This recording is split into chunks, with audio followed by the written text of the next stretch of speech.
Hey, welcome to Diced Coffee, where ordinarily a group of nerds would gather on the internet to give you unsolicited life advice. But since my nerds for my usual Sunday night are a little busy, surprise surprise, they actually have lives, I'm here to present you with Diced Coffee's first Let's Play. So the game for today and for the foreseeable future is going to be Vampire the Masquerade Coteries of New York. Now, disclaimer, this is a game I have never played before. This is a game that has just been released in late 2019, and I have no idea what it is. I have no idea what's going to happen. I just know that it's a visual novel style game, and, well, it's Vampire the Masquerade. There's probably going to be something dark and gruesome around here. So, jump right into it. Again, never played this game before, so I don't know what to expect, essentially. Save slot. Okay. I get to pick a clan, and a few days ago I played Vampire Masquerade Bloodlines, one of the original VTM games, and oddly enough, this game doesn't give me too many options as to the clan I get to be. So I think I'm gonna play a Ventru.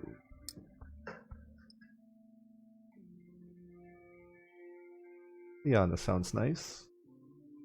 Shout out to anyone who plays Magic the Gathering. I guess I'm stuck with genders, huh? You taught me to believe in fate.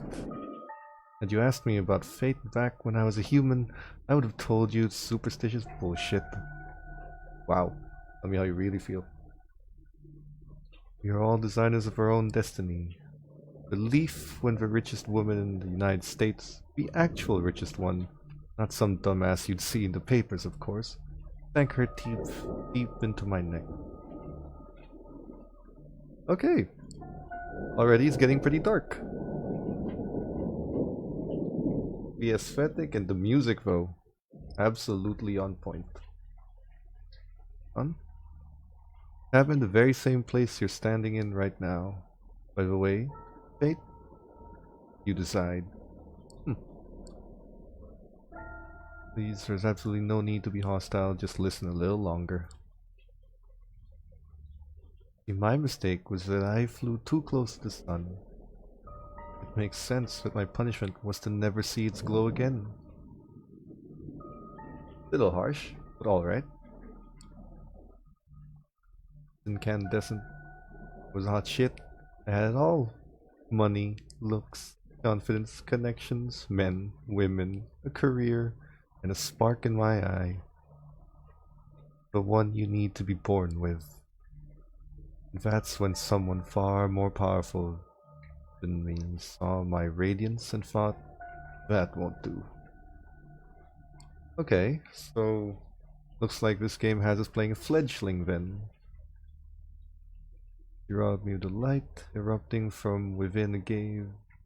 Subtle, enduring gleam in its peace. Decided it would fit me much better. Whoa! 9th generation kindred. Okay. A little up the scale there. If I remember VTM correctly, that means I'm a 10th generation kindred.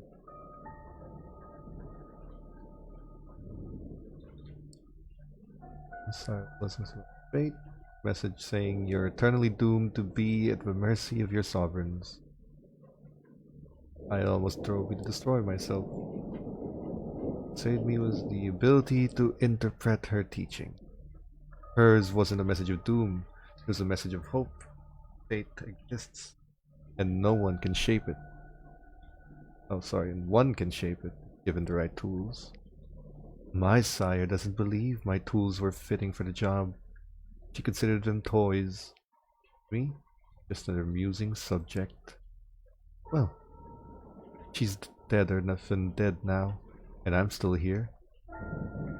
Standing right where she stood when we first met. Okay, so we're not a fledgling. Good to know. I could use a little context.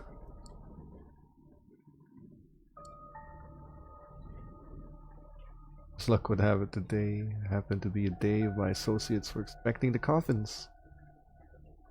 Driving you straight, and having you wake up in such an unfamiliar place was a little desperate, and I do apologize for it.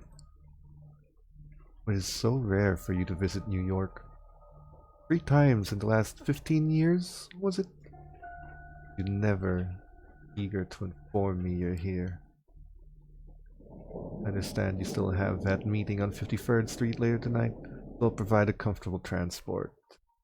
I value our relationship very much, don't get me wrong.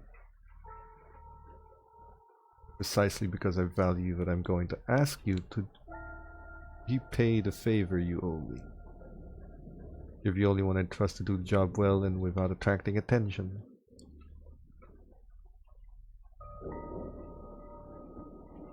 Okay, so apparently the guy talking is not the character we're playing. Good clarification to make.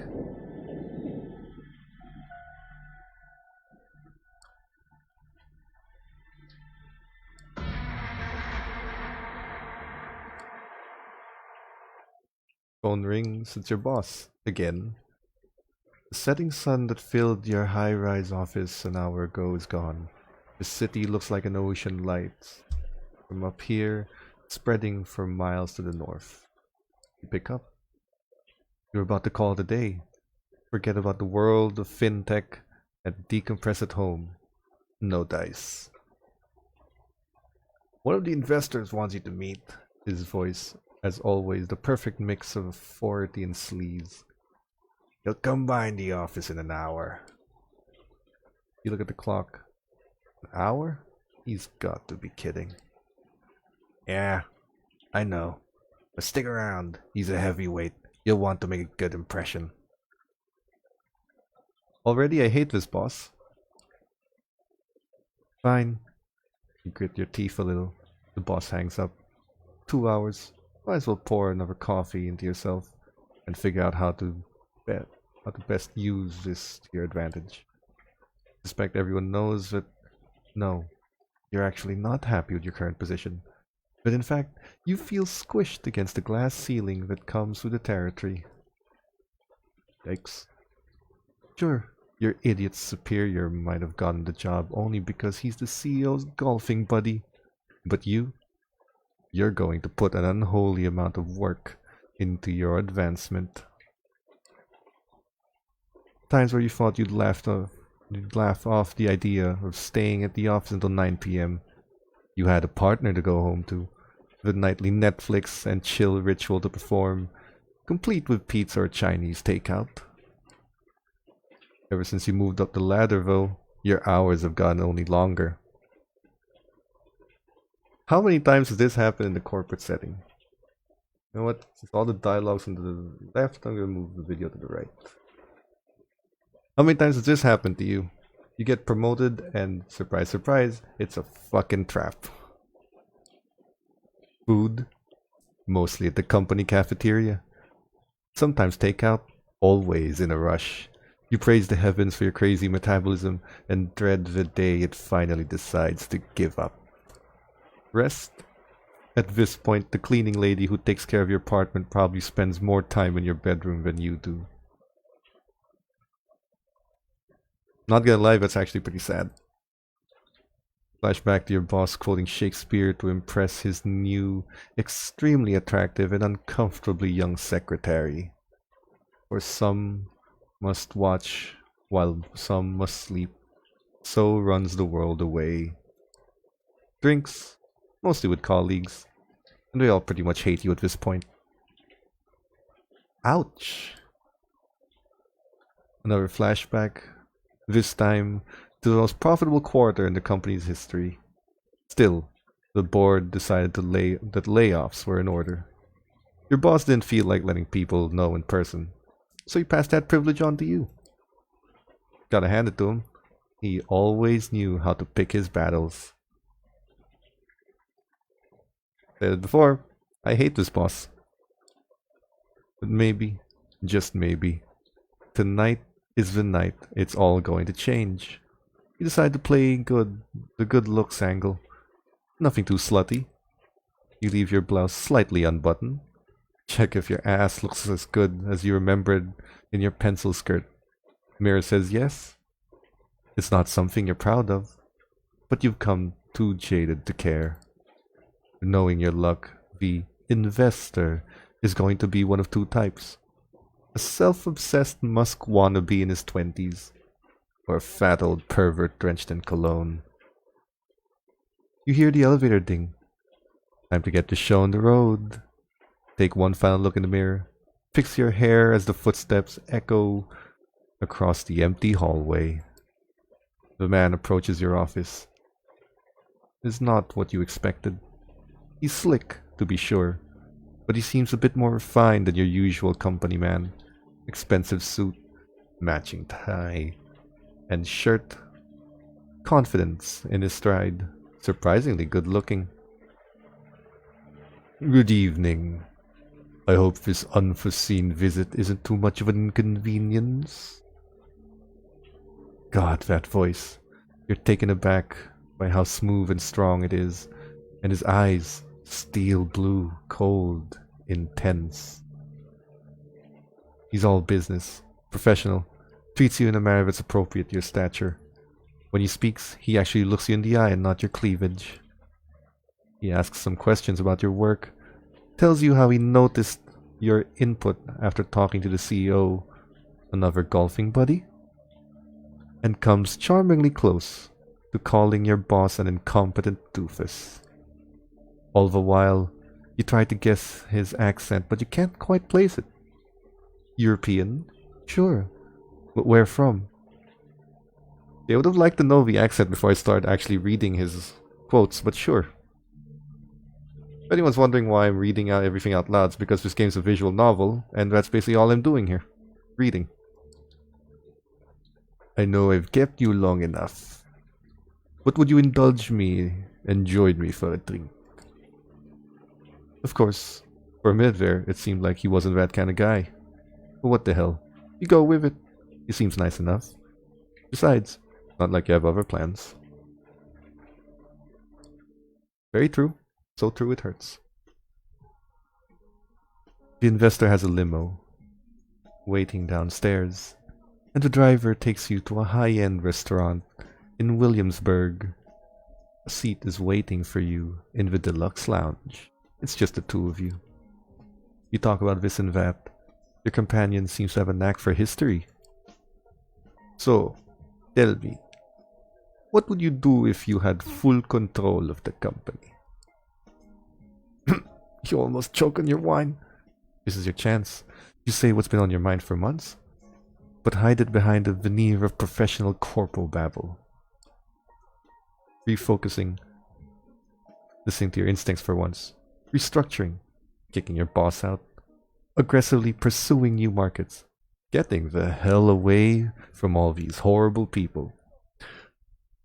Just to pause here, this is a very underrated skill, the ability to translate your actual words into corporate, professional words that won't get you in trouble with HR.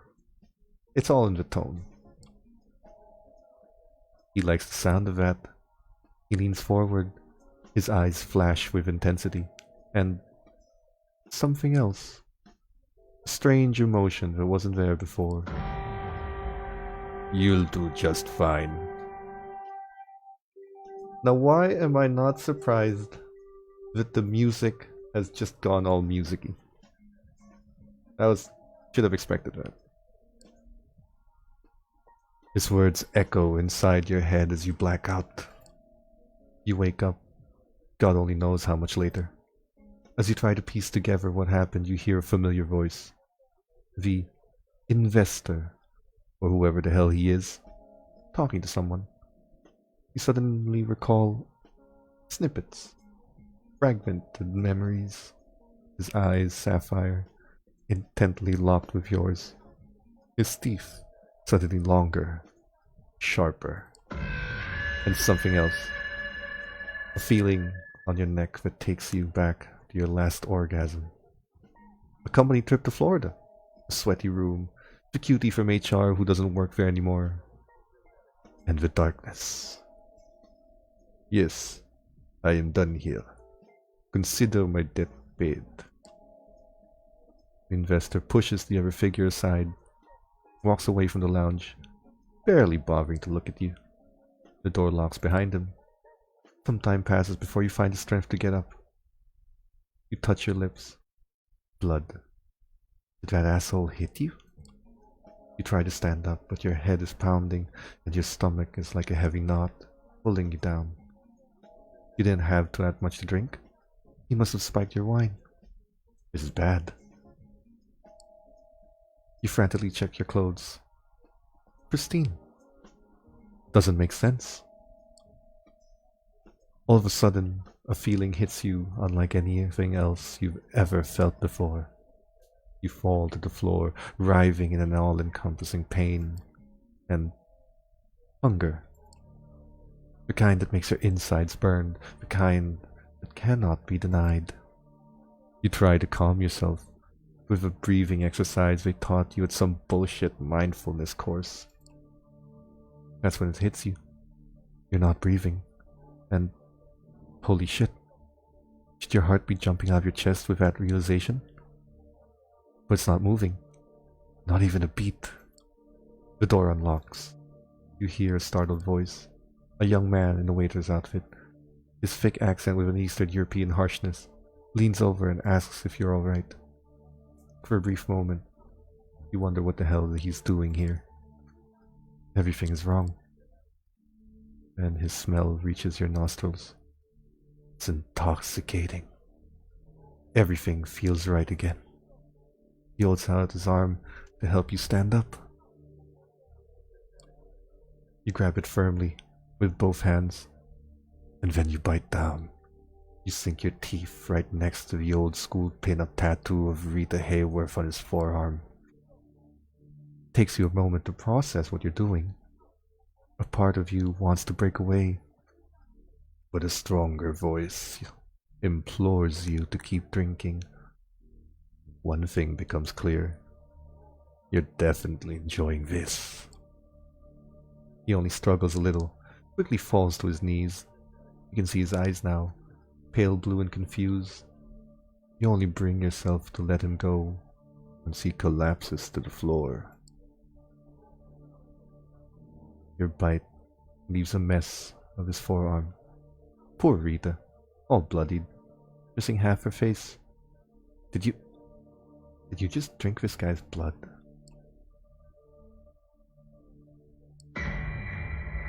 He spit out a piece of torn flesh. That's... Why? Where? What was in that fucking wine? Barely able to focus. Your heart and lungs still motionless. You reach for your phone and dial 911. 911 operator, what's your emergency? That's the fun part. I get to choose what I say. I don't think he's dead. So I'm gonna say I can't breathe because I think if your heart stopped, you wouldn't have the strength to actually call 911. Not a doctor, but just a guess. I can't breathe. And where are you right now? The door to the lounge swings open. The man who enters is not the one who brought you here, but there are similarities. He's tall, for one, broad-shouldered, handsome, dressed in an immaculate suit, but his skin is darker, and the look on his face tells you he is not here to negotiate a deal. He notices the smartphone in your hand. Pass me the phone. You want to live. The man's voice is persuasive, calm, but carrying a clear threat. He's got the aura of a viciously efficient corporate shark. You find it hard to argue with him. Ma'am? Hello? I apologize for wasting your time. My new colleague got drunk and is now trying to impress everyone with her antics. Good night. He disconnects the call and places your phone in his pocket. For whatever reason, you can barely take your eyes off the stranger, as hypnotizing as his presence is, though it is also highly discomforting. Good evening, miss. I'm here to pick you up. Who are you? I'm your guide through this perilous night. The stranger approaches the waiter and examines his body. Critical condition, but he might live. Anyway, he then sets his sights on you. I know this is all new to you, but I've dealt with hundreds of strays like you, and going by experience, they tend to fall in one of two categories. First, there are the smart ones, who carefully obey my every word and don't try to pull off anything stupid.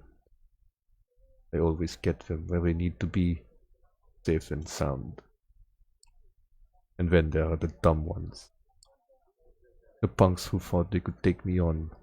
The wise guys who tried to contact somebody secretly without my permission. The troublemakers who tried to run off or make a scene. None of them got to their destination in one piece. Most of them never reached their destination at all. His voice slightly bored and monotone. You can tell he's given the speech before, likely dozens of times. So you see, while I generally consider myself pretty smart, I'm also a Mets fan. It's my one true weakness, one that inspired me to come up with three-strike system when dealing with pups like you. If you get on my nerves once or twice, well, I understand. Not all of us perform well in stressful situations. But cross me 3 times and you're out. No excuses, no forgiveness, no mercy. As he's talking, he slowly approaches you, adding a bit of theatrical swagger to his walk. Eventually he leans in, deliberately invading your personal space. You realize it's a test. He's daring you to do something about it. 3 strikes, and you're out. Say, I understand, sir. Now. Every atom of your being screams for you to obey his authority.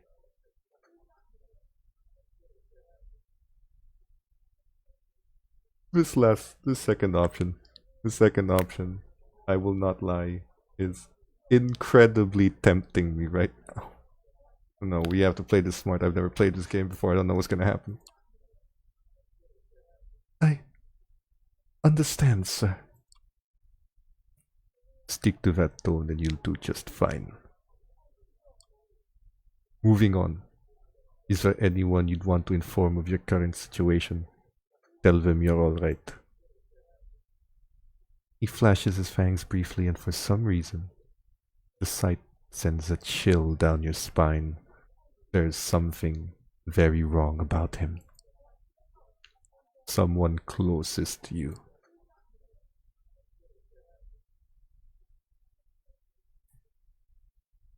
Well, my boss isn't exactly close to her, and I don't know anyone who is, so I'm gonna say no one?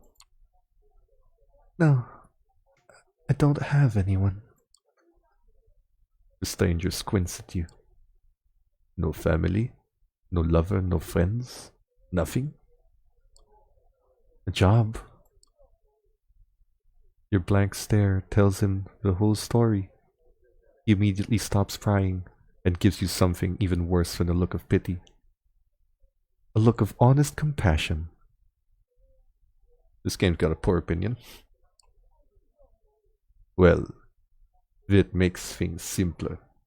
But let me be crystal clear, just in case.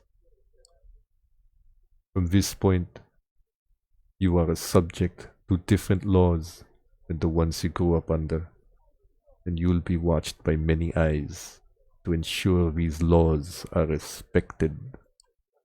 You are forbidden from letting anyone know you're still alive, You are forbidden from showing your face anywhere they know you.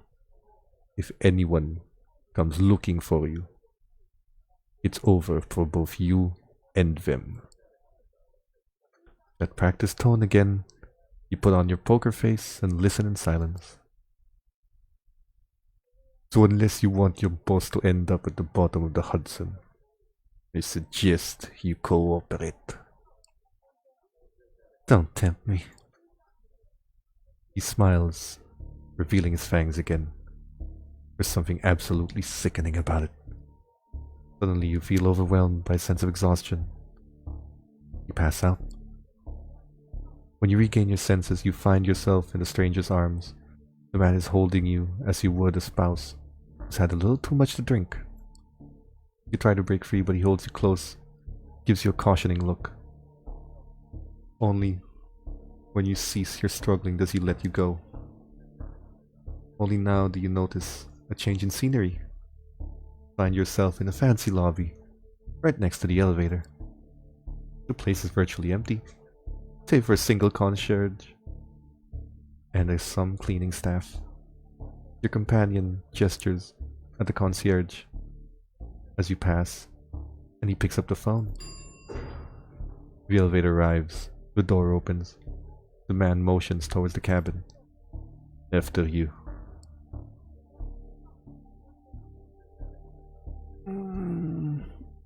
Three strikes and this guy doesn't look like the type of guy you want to piss off. Where are we going? To a safe place. That's all you need to know. Hey, good enough for me. Trust me, you don't want to make this difficult. Just get in.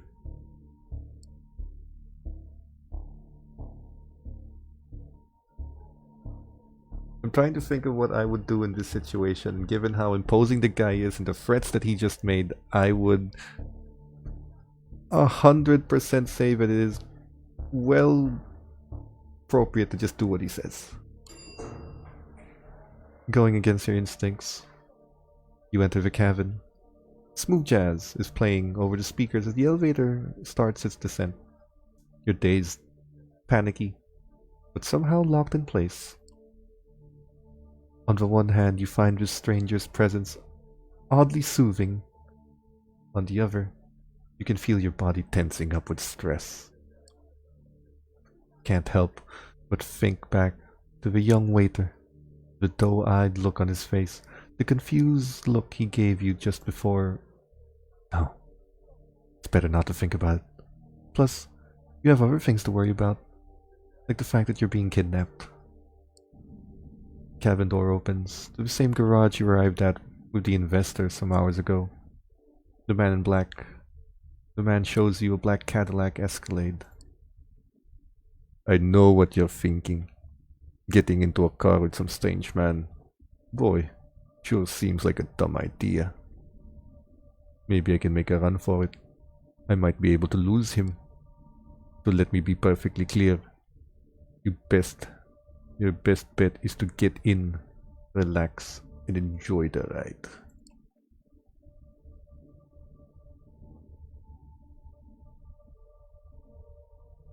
What do you want? To meet your new superiors. You'll see.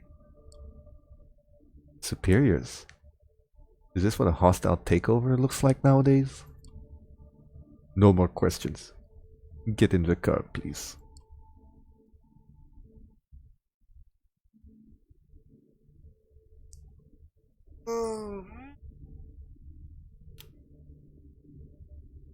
The idiot in me wants to see what happens if I try to run. But the part of me that's immersed in this game already really just wants to stay alive. Seems like the worst idea ever. But the man's made it very clear, you don't have a choice in the matter.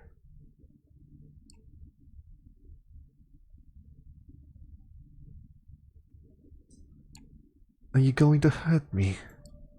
No, not tonight at the very least. Unless you make me. He takes a glance at his expensive looking watch. Listen, You really need to quit stalling. We're in a bit of a schedule here. The sun comes up in about 2 hours and I don't intend to be here when it does.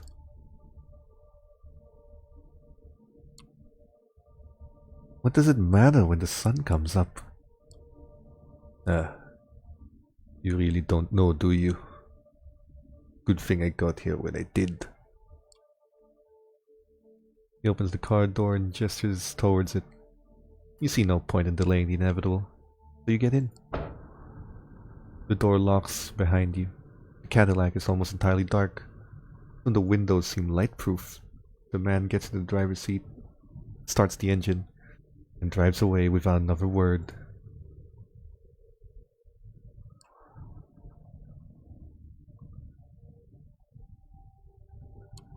Did I die? Depends on your definition of death. Listen, I realize you have many questions. Tomorrow you will get some answers. But tonight you need to do what I say. And right now, I need some quiet. Please. Just a thought. Look at those eyes. Those are some triply terrifying eyes right there. Oh boy. You feel too confused to protest. You stay silent for the rest of the ride, even as more questions bubble up to the surface. One of them being, did you actually kill someone tonight? Staring out the window, you find it hard to focus and quickly lose track of where you're headed. You can only tell that you've left Manhattan.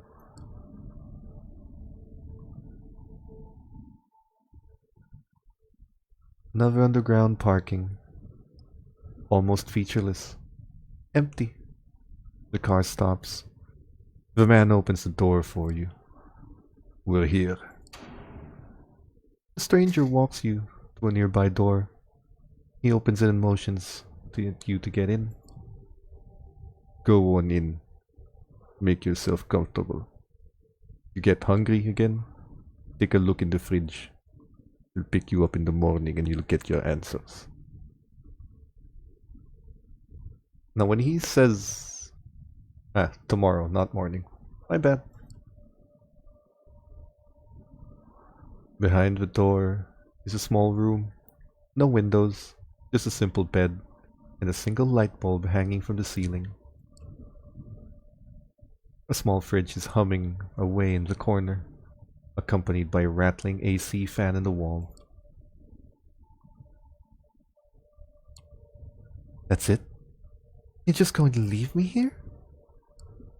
That's it. For now, at least. Look, this room is your best chance of seeing another night.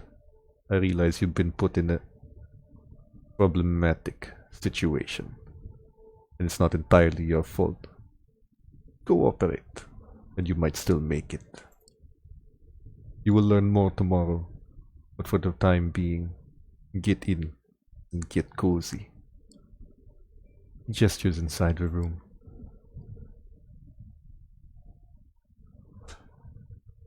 It's almost like this game wants to taunt you into doing something really dumb.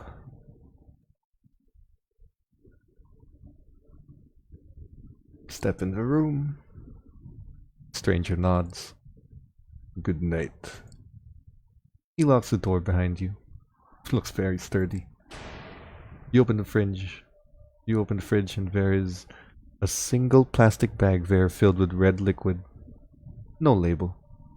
Tomato soup? You feel sick to your stomach. Best to leave it for now. You lie down on the bed. A simple mattress on a metal frame.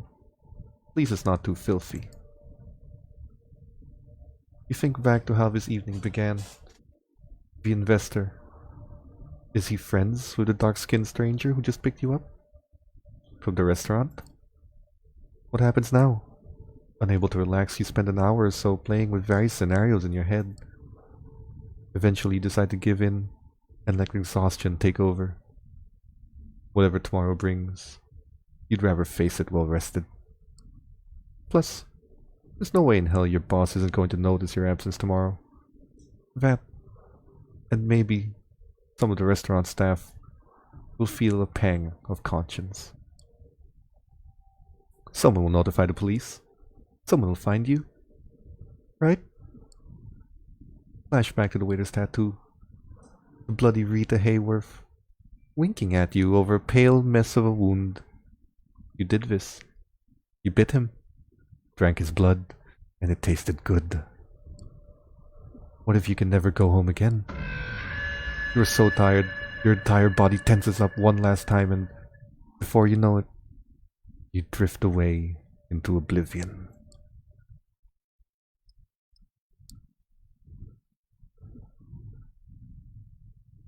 I want... Oh, cool, they log everything that's happened. Good for reading back to.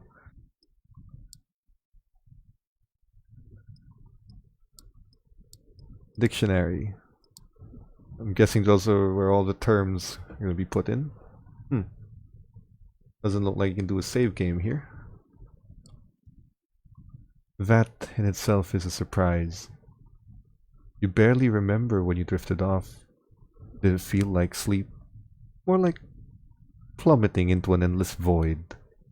You imagine that's how death feels like. The room is unchanged. The lamp is still on. The AC is still rattling. The refrigerator is still humming. You took a look at your watch. It's almost 9 p.m. You've slept for 17 hours straight. Maybe you died. Your breath is gone, and you feel no thumping in your chest. Does that qualify you as dead if you're still conscious? You're not sure about that, but you are certain about one thing. You are hungry. Not your stomach rumbling, though. It's a need that starts somewhere in your abdomen and spreads to your chest, throat, and back of your head. You need to open the fridge. The bag is still there. You take a closer look at it. If it is soup, then its color and texture are off. Pull the cork out. You take a whiff. You recognize the smell immediately. Holy shit. There's no mistaking it. It's bagged blood. The smell is faint, and you remember some situations in the past where you found it nauseating. But now it's almost... No, not almost. It is enticing.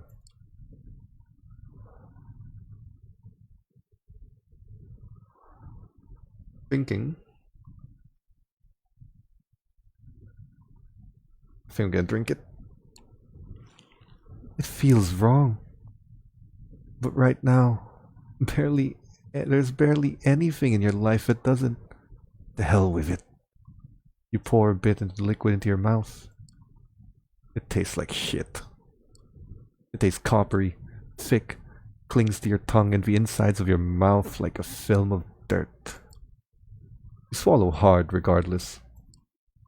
The taste is foul, but somehow you kind of want more of it. As you take a second sip, sucking the blood out of the bag, you feel something pull on your insides. You double over. Going to barf. You instinctively cover your mouth, looking for a place to vomit before you find it. A dark red wave washes over your hands and fingers. It hits the floor, splattering into huge, thick drops. I am curious to know if this throwing up of blood is because of the Ventru problem where you can actually only feed on one type of, or a specific type of things, and you can't actually feed off of blood bags. You keep heaving for a moment longer. Nothing's coming out. Not blood, not bile, not even spit. But still, something in your body wants to push out. Push it all out. Every last drop. As you recover, trying to wipe droplets off regurgitated blood from your dress, You hear the lock click and see the door open. Standing there is the well-dressed stranger you met yesterday. Immaculate suit again, with a predatory look, like a hawk on the hunt. But somehow more relaxed tonight.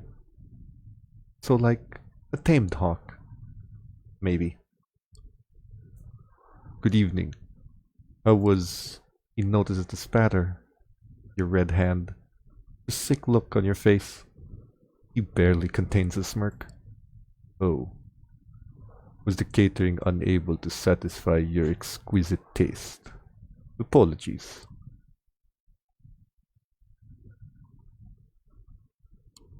Is that really... Type RHO+. Not that easy to get.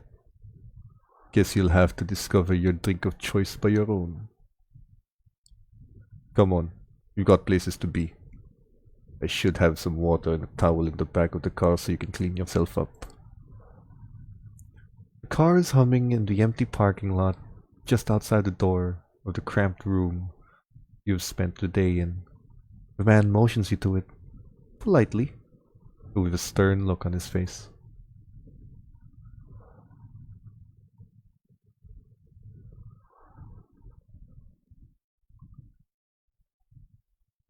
Hijack the car.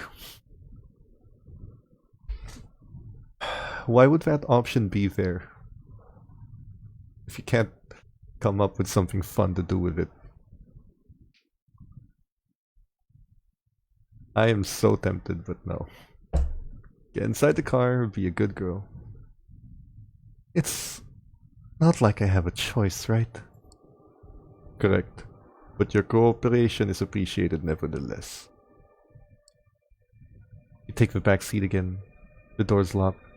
The stranger takes the wheel and starts the car. You drive in silence for a while. From time to time you catch glimpses of familiar streets or landmarks throughout the blackened windows, which of little use. The car is also sound protected, so all you can hear is a bit of traffic humming and the car's engine. The driver doesn't say anything and seems focused on the road. You check the door handle. Yeah, the door is locked all right. The piece of dark glass separating you and the front of the car looks sturdy too. There is nothing left to do but wait. You didn't have time to think about it before, but you realize now that you're hungry? No. Not exactly. It's not a rumbling stomach that grabs your attention. It's a need that starts somewhere in your abdomen and spreads to your chest, throat, and back of the head. You become restless. This is essentially kidnapping. Whatever this guy says about its purpose, it doesn't change the fact that you're being held against your will. And you're not used to following orders when you can't delegate them to somebody else. You feel a need to get a semblance of control over the situation. So you decide to prove yourself useful.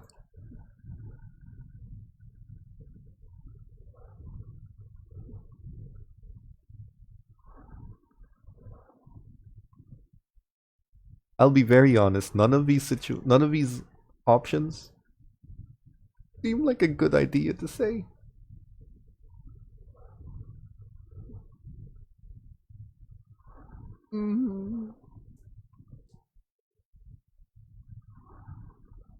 Doesn't look like he needs money.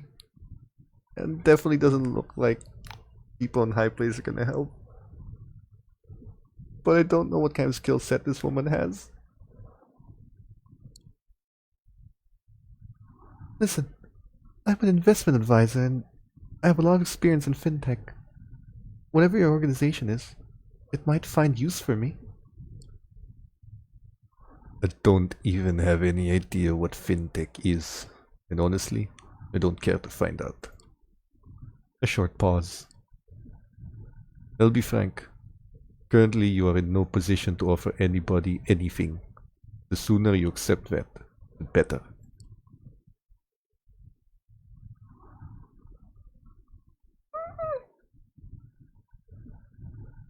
panicking. I am panicking at the situation.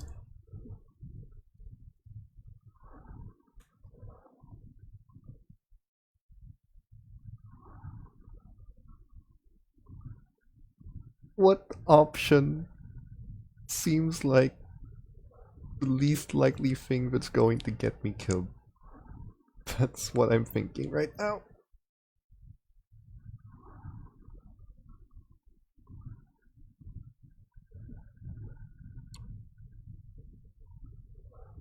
Big words coming from somebody's dedicated errand boy. I wonder if you've ever achieved anything. You push the right buttons. He gives you an absolutely furious stare, and through the rearview mirror, for a second, you spot a crack in his professional demeanor. You don't know anything about me. You have no idea where I'm coming from or where I'm headed. For a few seconds, he quietly fumes. Your attitude won't help you make any friends, and in your current position, you definitely need some. Consider that, preferably in silence. That dull hunger strikes again. The powerlessness hurts you. You're used to people listening to you, or pretending to care about your demands at least. The driver doesn't play that game, and it annoys you to no end. It takes you another 20 minutes or so to get to your destination. As the door opens, you try to get your bearings. You're still in New York, that much is certain. Queens, maybe? After me. No sudden movements, please. You approach a nice-looking building that houses a two-story gallery called the Art Hole. Two large men in suits flank the door on both sides, and they give your companion a nod as you approach. Prompted by the stranger guiding you, you walk inside. The gallery is full, which is unusual at this hour, to say the least. About a dozen or two faces fill the showroom, and a number of waiters navigate the gathering, serving drinks. All of them are beneath the guests' attention. The visitors are well dressed, for the most part, but it's unclear what they have gathered here for. Nobody seems particularly interested in the art pieces on the walls, and the atmosphere is polite, unnaturally so. Many guests turn to look at you and the stranger who brought you here. Their glances are varied. You see open contempt on a few faces, and animated interest on the others. Most of the eyes in the room calmly observe you, as if wishing to appraise your worth. This reminds you of your company meetings. You, the only woman in the room, silently judged, not on her merits, but her standing on the list. Passed in clandestine emails, threads, between your male co-workers. Until HR found out, that is. Not the most pleasant experience, but there's no denying it. Taught you resilience. When others would cower, you now straighten up. When others would turn their gaze, you meet the eyes of the gallery guests with confidence. Good evening, Khadir. And to you, Shalda. The noble, cold voice takes you out of your head and back to the situation at hand. The gallery, a crowd of strangers. You being brought here against your will. For what purpose? The room awaits your response. Okay. If I'm right, this means that woman is Prince Helene Panard. This is just based off my knowledge of BTM New York, but not necessarily this game. Good evening, miss? You are addressing the Prince of New York City, Helene Panard, child of Michaela. Thank you, my sheriff, but I am capable of introducing myself. She's somewhat plain looking and doesn't seem to possess a great deal of charm, but still the entire room is intently focused on her voice. She has influence over these people, that much is clear. You may address me as Prince Shalda. I realize introduction into unlife was abrupt, and I understand your sire left shortly after. The rules of our society dictate I punish you both for this transgression. Murmur of agreement, maybe, can be heard from the gathered audience. But I am willing to listen to what our lawyer sheriff has to say about the circumstances of your first embrace.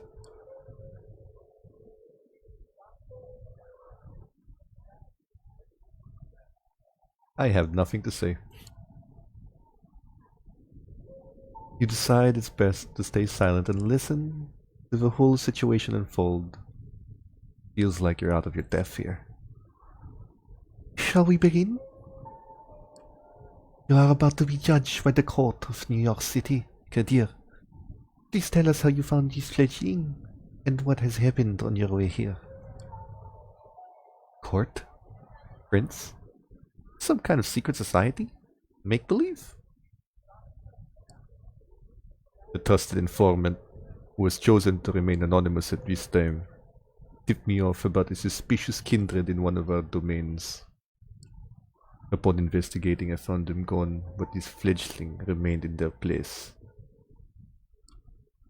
A reservation made in the private lounge of the patrician suggests that one sire had plenty of resources to spend. However, they are apparently also well connected. I lost track of them.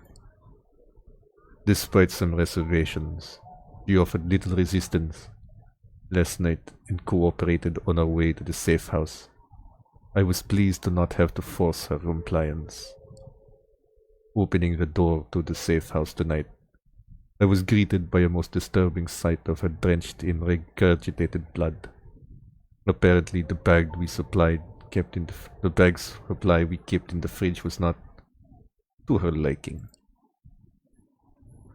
The remark elicits a contemptuous chuckle from one of the gathered guests as they note the remains of blood on your skirt.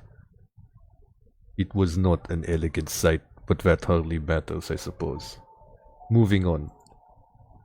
We had a quick chat, but to appear here post-haste, I urged her to join me, which she did without struggle. A pleasant departure from my usual routine, I must say.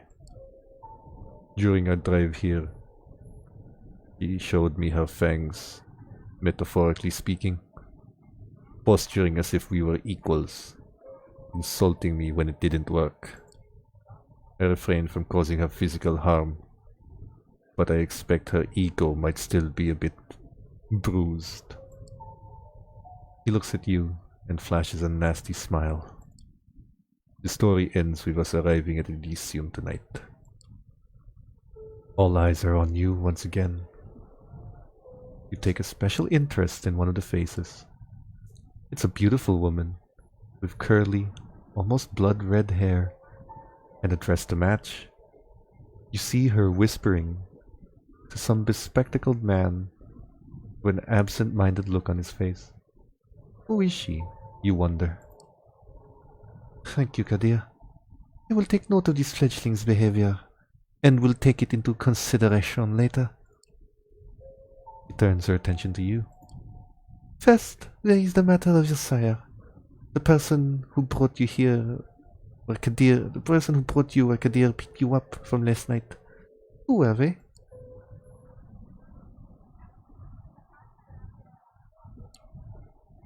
An entrepreneur. Acquaintance of my boss, I think. Good looking, pale blue eyes, some grey in his hair. Charming, abusive, cold son of a bitch. You feel tired and angry. The whole situation. Spending the day in some underground parking lot, having to bear the looks of a room full of strangers. It's almost too much to take in stride. There's no reason you should take it all in stride.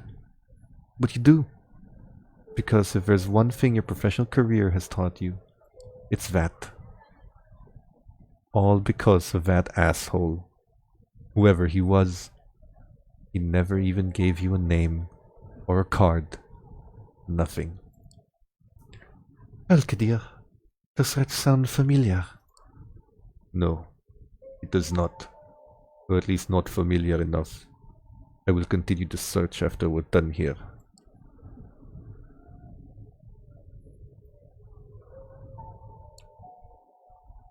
Well, that's as much as you're getting out of me.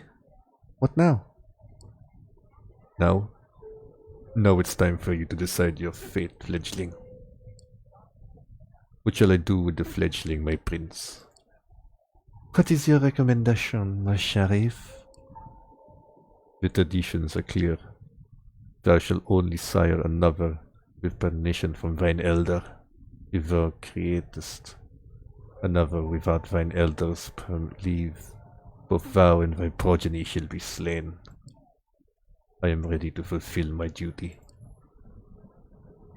Stay your hand just a moment longer, Kadir. I wish to consult my council on this. Make sure everyone is in agreement. Of course. He seems strangely relieved. The prince leaves the main showroom, and about 6 people follow her out. You're about to ask this Kadir what all that talk of traditions and councils was, when the red-haired woman approaches the 2 of you. Sophie. Sheriff? I was wondering if I could have a word with the fledgling. What for? She lowers her voice in response. Come now, Kadir.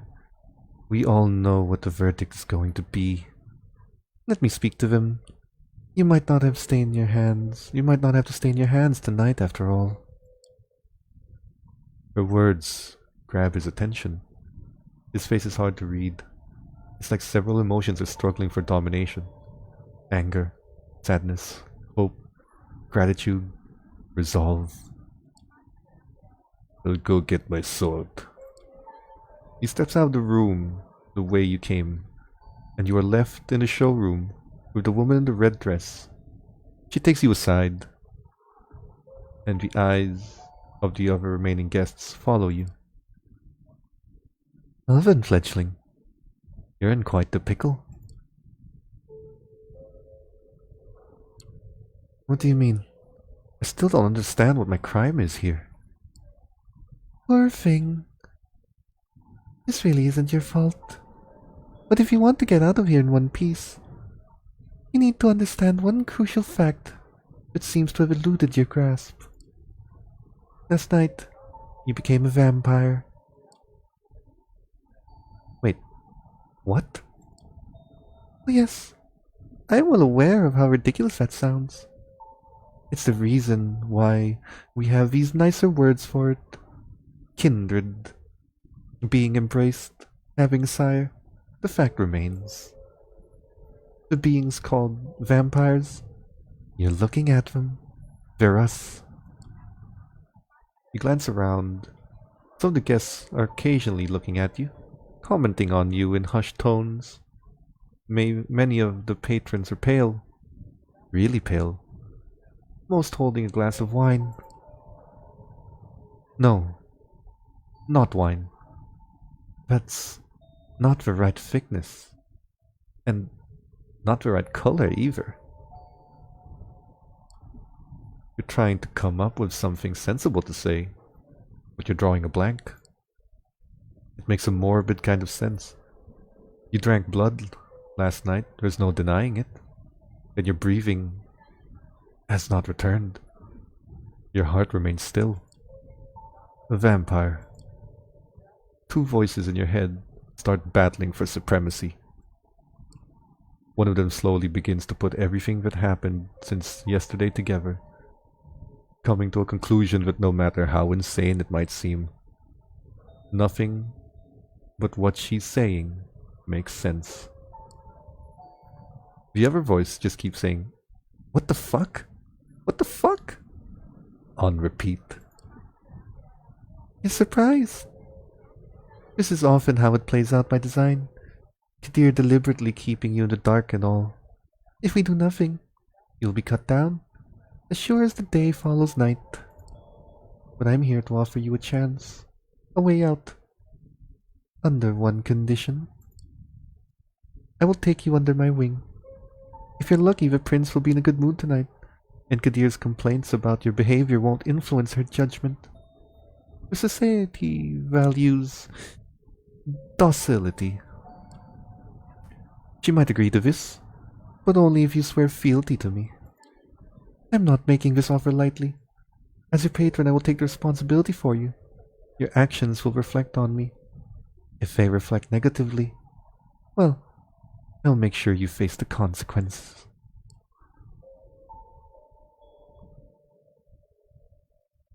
Yep, this just got a lot more terrifying.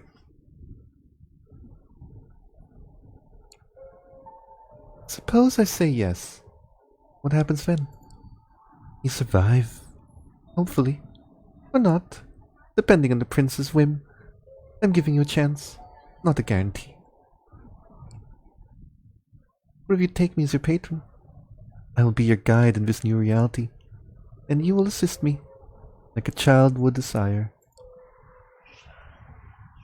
Steps and hushed voices can be heard from the side of the room. It seems the prince and her council are returning to the showroom. Kadir appears from downstairs as well and starts walking towards you. When you hear the verdict, ask to be spared. I will intervene. Remember my condition. She flashes a heart-melting smile towards Kadir, who does not smile back. The sheriff's immaculate suit is now complemented by a curved, oriental-looking metal scabbard fastened with a colorful sash around his waist. It would look vaguely ridiculous if it wasn't surprisingly intimidating first and foremost. Kadir takes his place next to you and observes the prince as he takes center stage again. Royal kindreds, New York City, Camarilla gathered here tonight. I have made my decision regarding this fledgling.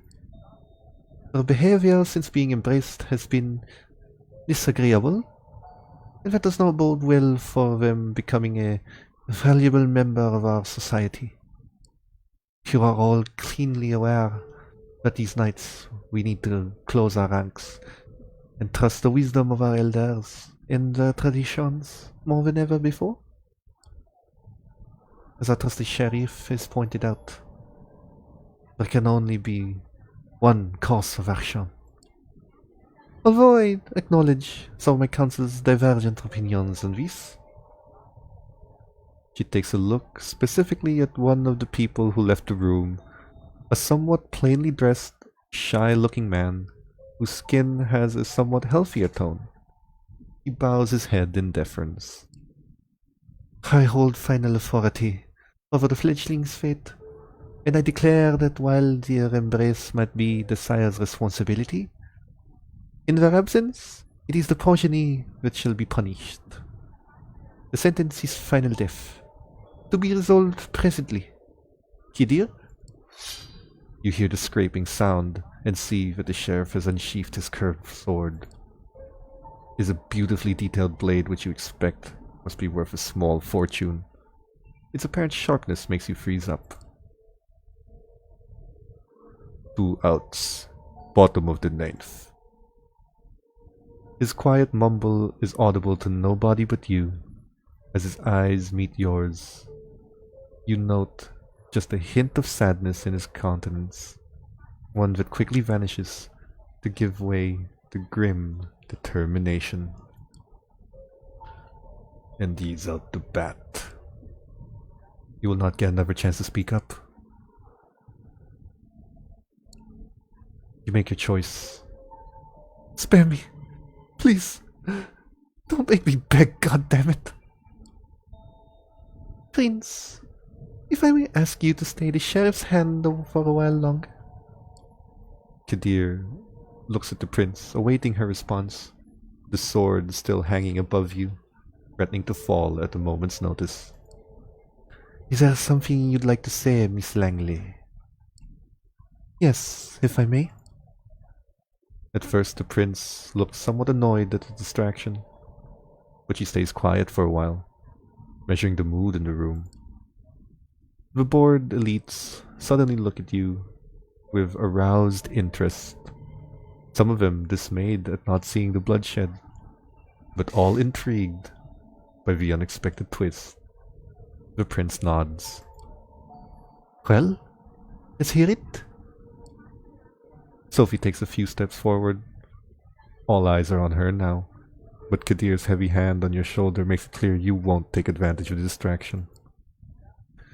My prince, while the traditions are clear, I believe that proper context should be observed in addition to the letter of our laws. This fledgling is a burden, but with proper guidance, it could become an asset to our domain. I understand you are volunteering to take this unruly child under your protection? Yes, I am willing to give them a chance and prove to the entire domain that they can adhere to our expectations. I will take nothing less than their full cooperation, naturally. Whispers can be heard again, an incredulous voice or two, a hushed, "Just behead the fucker!" Some suppressed exclamations of surprise. Silence! I ask all of you to make note of this moment. I might be persuaded to bend one tradition in this child's favor, but another will have to be enforced, even more firmly in its stead. Until thy progeny shall be released, thou shalt command them in all things. Their sins are thine to endure. Is certain this is a responsibility you wish to shoulder, Miss Langley?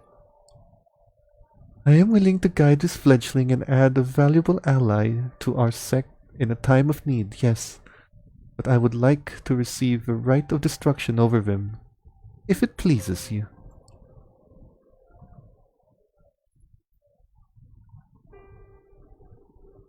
Woman saving my life. I think I'm just gonna stay quiet and let her do the talking. It is clear tensions are high. It feels surreal to listen to strangers discussing her death, or second death, apparently, and keeping silent. You decide it's for the best to let Sophie handle this alone, and not interject. You have no idea how to handle this eyes wide shut crowd. The prince looks at you, as if weighing your worth. She takes another good measure of the room before she speaks again. I shall grant you what you ask. Let it be known, Sophie Langley of the Clan of the Rose will become this fledgling's patron. They shall be considered like sire and child. Miss Langley will take full responsibility for them, and I grant her the right of destruction, if she sees fit to use it. Let my intentions be clear, however. If I am to turn a blind eye to one of our most important traditions in this occasion, I expect it to be beneficial to the Camarilla. Substantially so. I hope you find this verdict satisfactory, Miss Langley? Of course, Prince. Thank you. Very well. He turns to you. What is your name, child?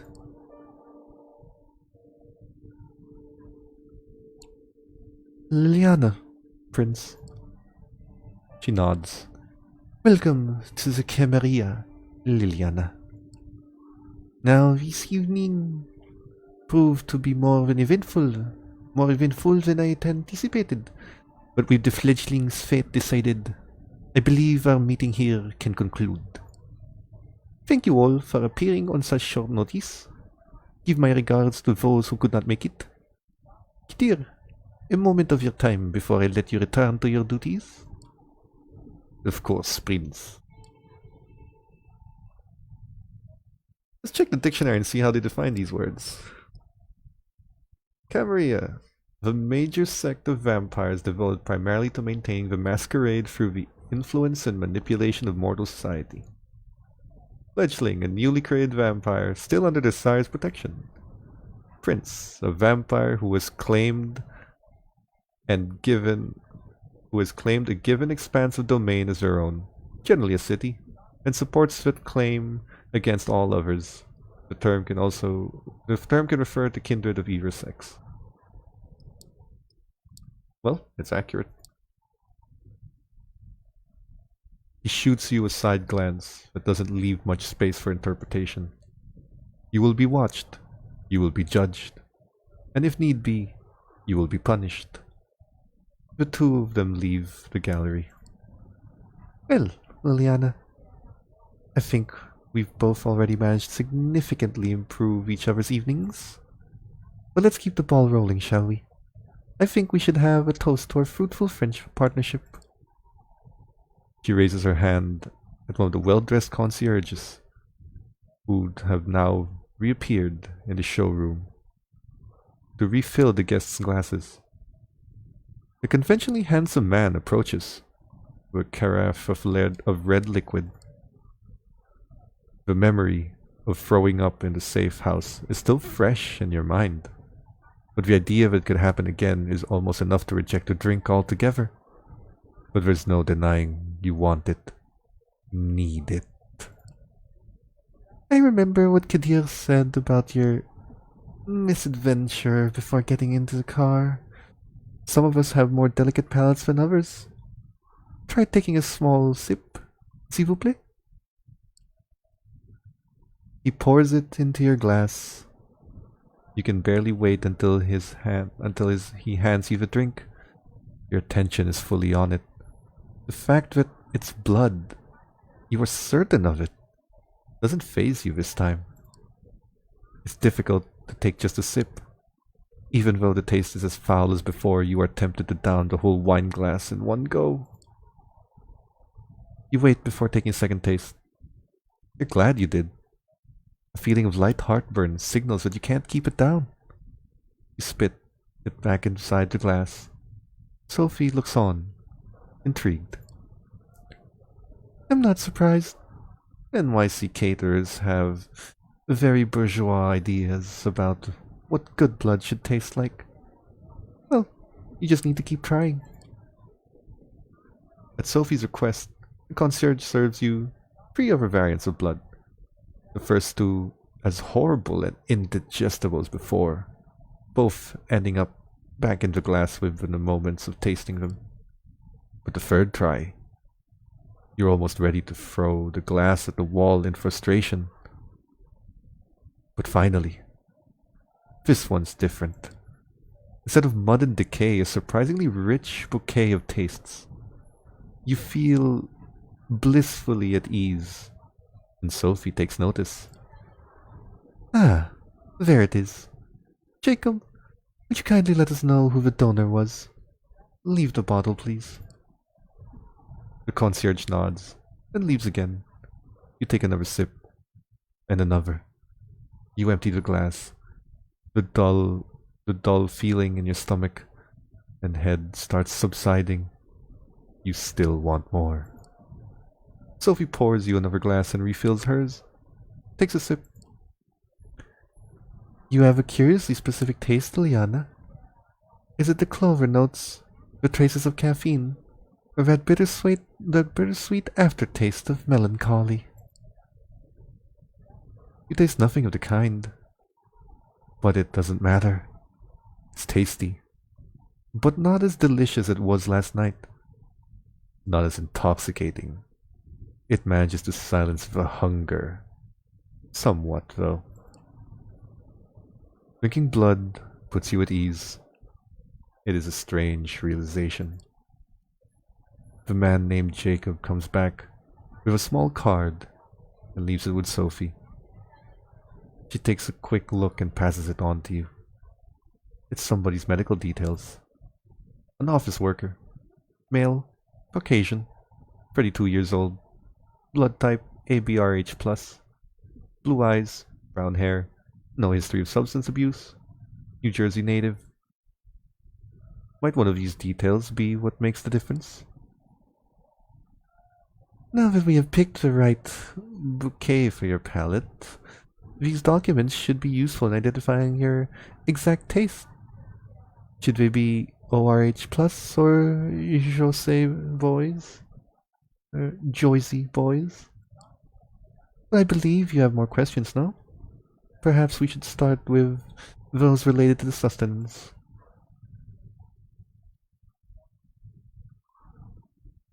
Hmm.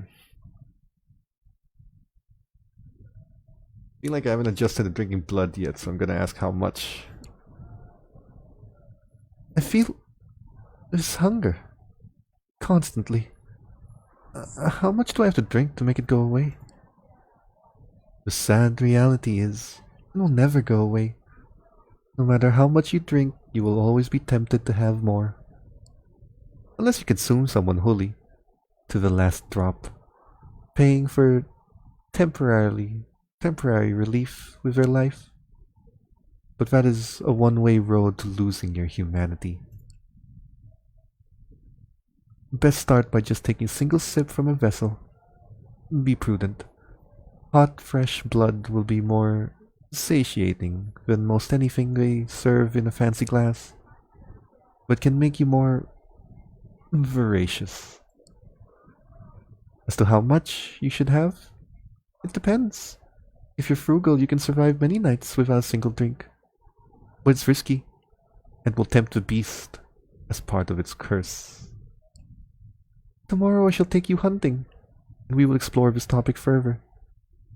The blood you're having tonight should be enough to keep you happy for now.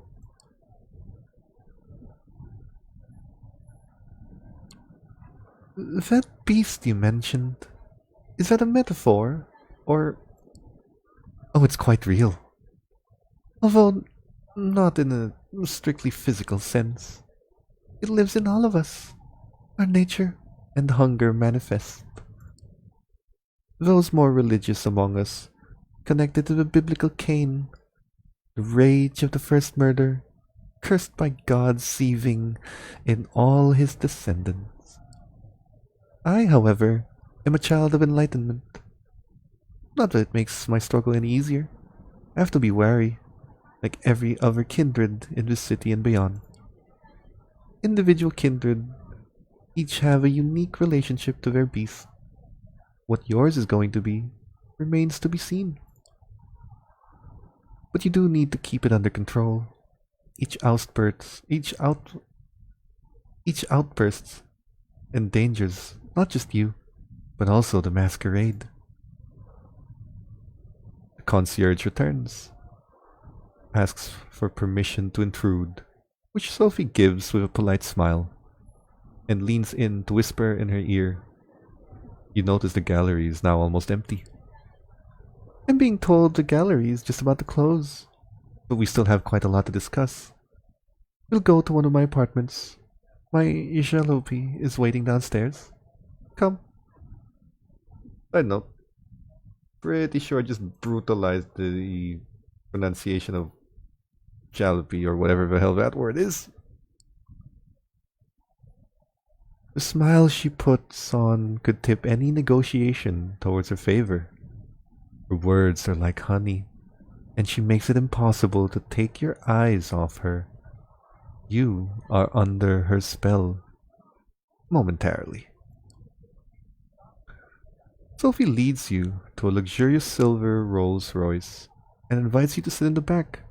The chauffeur, a broad-shouldered, clean-shaven, middle-aged guy, starts driving immediately. Where did we leave off? I believe I started telling you a bit more about our customs. You've heard the prince refer to our traditions. The chief among them is the masquerade.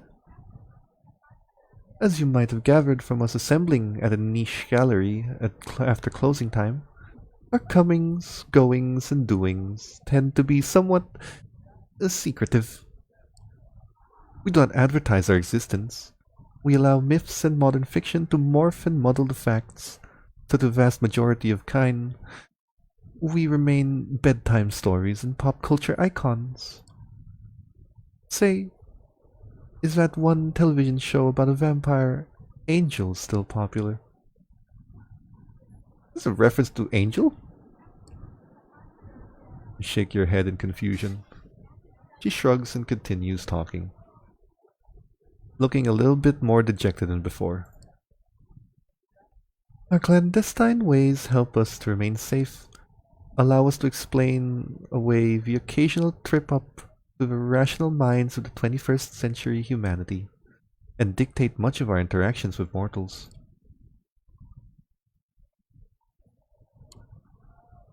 So that's the case.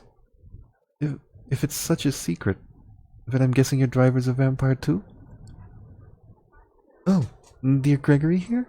No, not a vampire, although he is a loyal servant. As such, trusted not to spill our secrets left and right. You'll realize with time that such help is welcome. Gregory watches over me during day hours. Sunburns are kind. That's why we take our rest when it rises. It's more akin to being dead than asleep, as I'm sure you've already experienced. But not everything you've heard about vampires is true. Some more folk-related threats are just legends, or occasionally a minor nuisance. Garlic, running water, even religious symbols don't repel us, unless the wielder is uniquely pure and godly. Stakes, though, through the heart. Stakes through the heart, though. That's something to avoid. They do not destroy, but they do paralyze us. Well, that's just another reason to have somebody like trusty old Gregory here, making sure you're safe when you drift away. We have many enemies, and we often know their advantage lies with the daylight.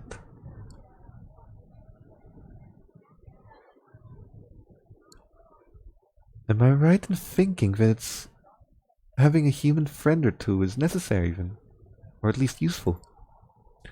In moderation, and best if they don't know your true nature.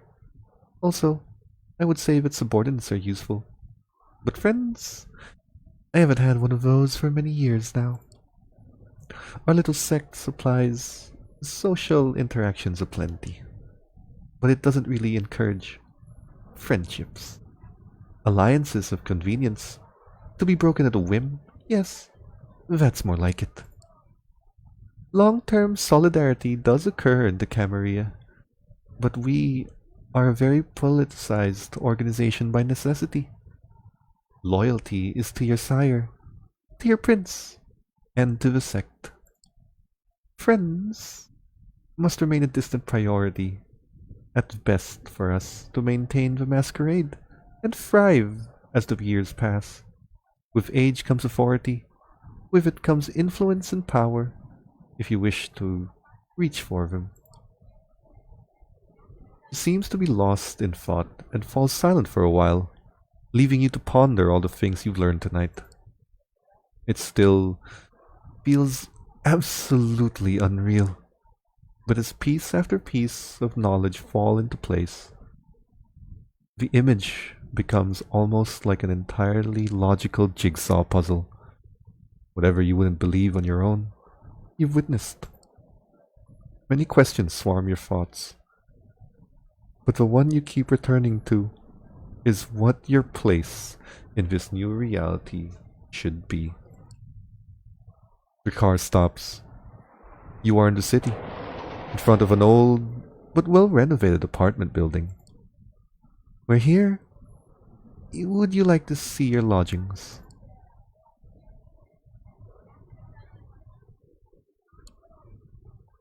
Is it another drab safe room in an underground parking lot for my safety and all that?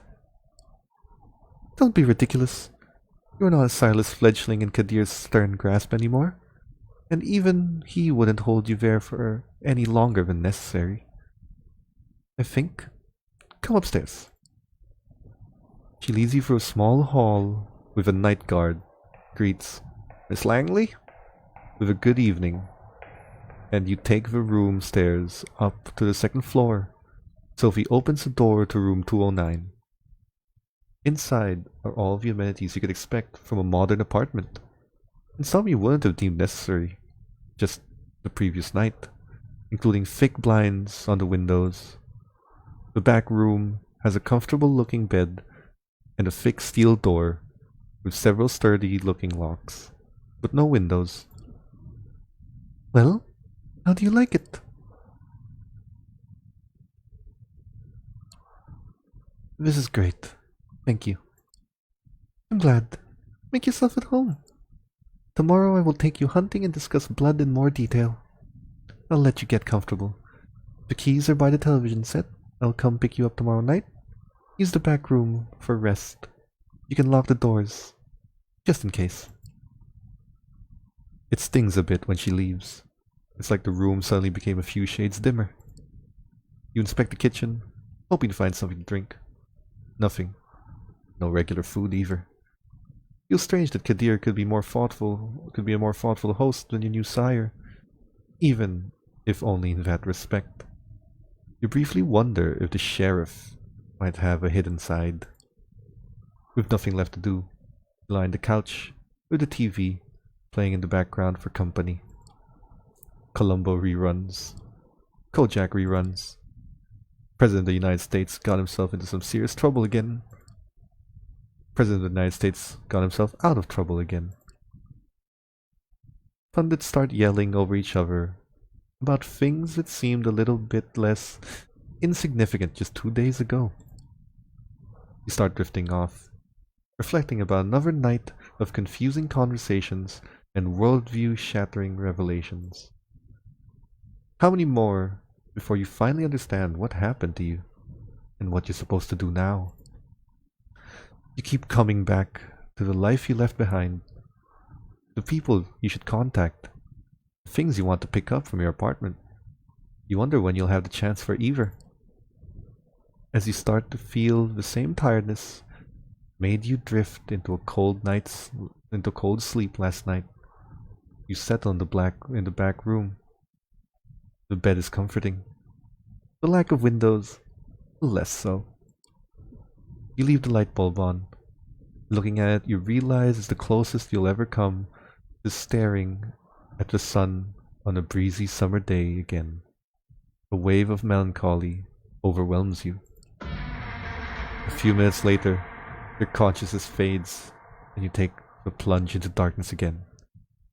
Sinking, sinking, sinking, sinking.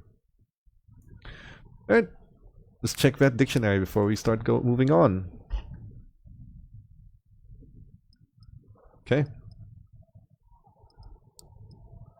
The hunger. The urge to feed for vampires. The hunger replaces all other drives with its own powerful call. Ooh, scary. The vessel. A new source of blood for sustenance or pleasure, primarily mortal. The beast.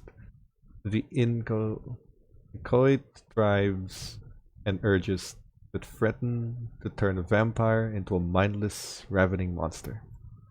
Cain, a mythical figure considered to be the first and most powerful vampire.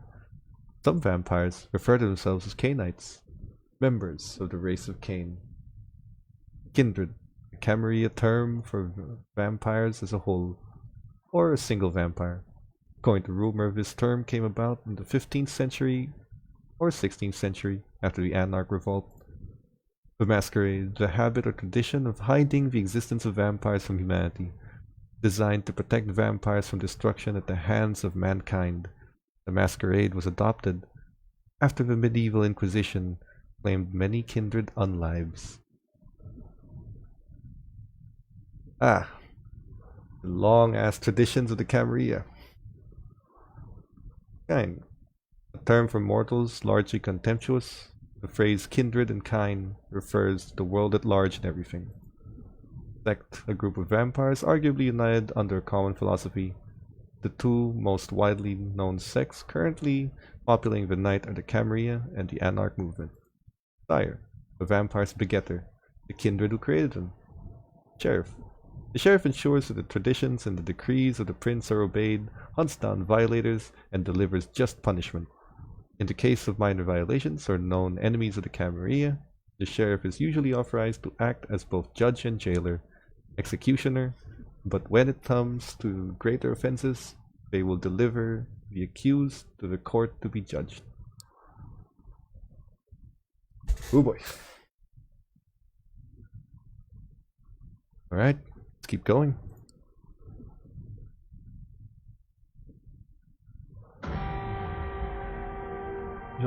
Ooh, a tutorial.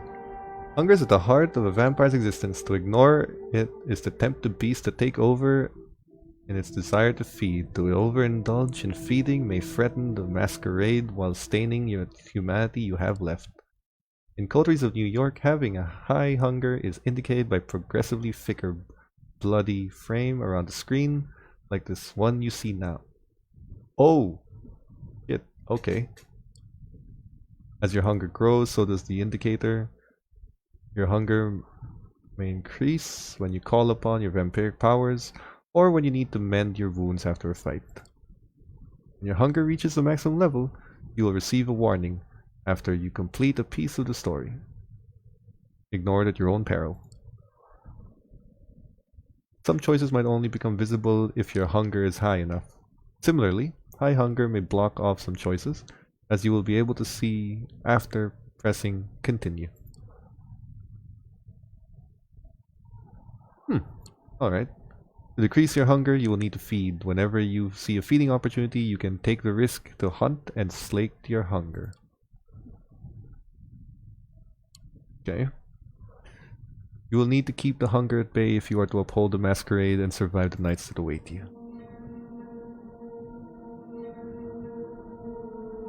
This is a nice little touch to the game, I must say.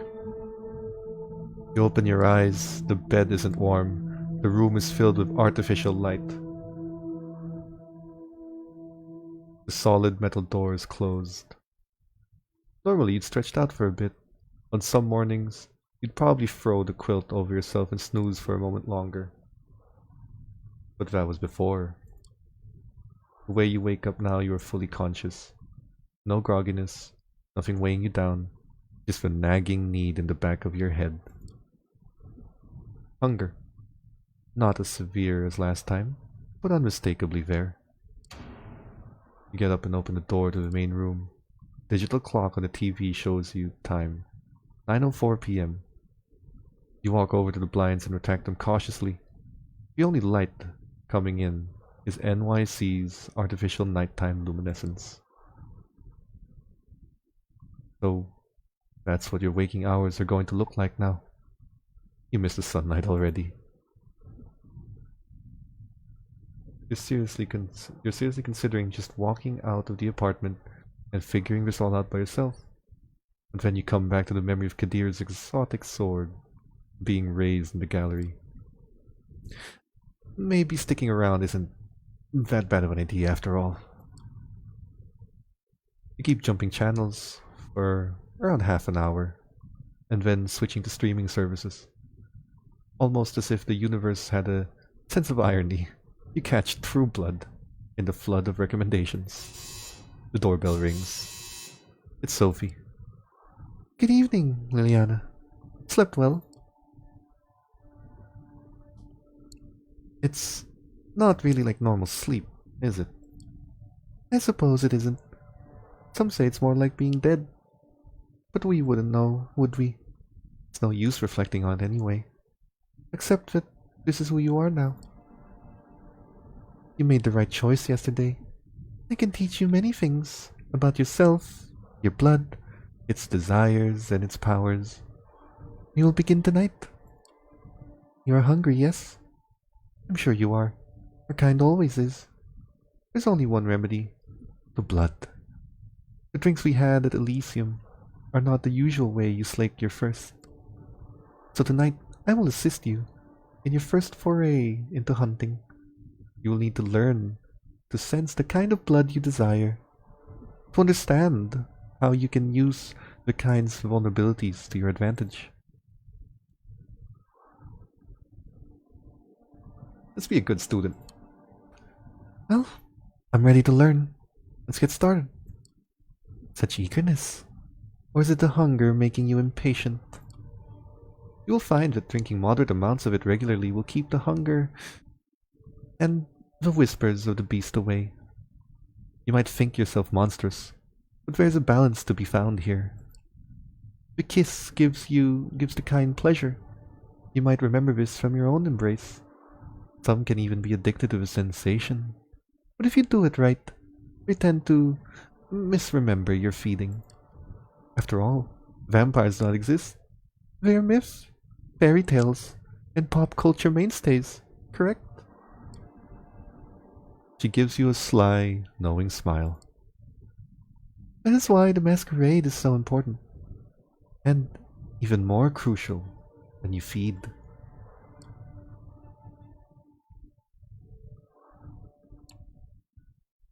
Fighting people leaves marks, right? And the victims remember your face. You shouldn't concern yourself with leaving marks. These are easy to conceal. You just need to bite carefully and then lick the punctures closed. That's all there is to it. As for being remembered, like I mentioned, the kiss is an ecstatic experience, so the kind can barely recall the details. And even when they do, the city is enormous. You can spend days on the street and not see the same face twice. Use that to your advantage. Feeding from the same area repeatedly can be dangerous, but by branching out, you risk the ire of other kindred on whose domains you trespass. Lucky for you, NYC is more forgiving in this regard. New York is in somewhat of a unique position. Many of its neighborhoods remain contested or unclaimed. The reason for this is a lesson for another time, but keep the following in mind. Take opportunities to feed when they present themselves. These upcoming nights, as long as you hunt cautiously and respect the masquerade at all times, you should be fine. To wit, I want you to join me for a trip tonight. Come downstairs. Gregory is waiting for us. The busy street fills the air with traffic noise, pedestrian chatter, and a mix of smells that disorient you momentarily. These warm bodies contain what you want, what you need. You catch yourself. Did you really just think of these people as mere sources of blood? It takes a nudge from Sophie to break your train of thought. Her driver opens the door for you, and then tips his hat to you, gesturing to the back of the car. The car casually joins the somewhat thin New York traffic. It's still busy, in a way only one of the biggest cities in the world can be. But compared to the daytime commute, it's a pleasant drive. You barely have the time to gather your thoughts and formulate new questions before the car comes to a stop. You're among the tall skyscrapers that make up Manhattan's iconic skyline. Come, Liliana. Park the car, Gregory, will you? The driver just nods.